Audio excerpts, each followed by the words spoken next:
إن الإنسان لربه لكنود. كل هذا الحلف من ربنا تبارك وتعالى باش يخبرنا باللي الإنسان يجحد نعمة الله. وإنه على ذلك لشهيد. والإنسان يعرف باللي هو جحود. وإنه لحب الخير لشديد.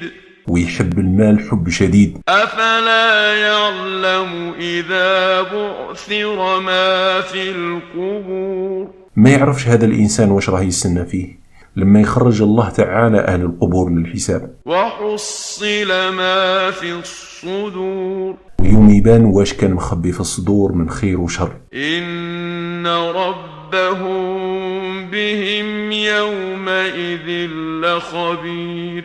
يوم الحساب ربي خبير بواش داروا العباد، بواش يستاهل كل واحد.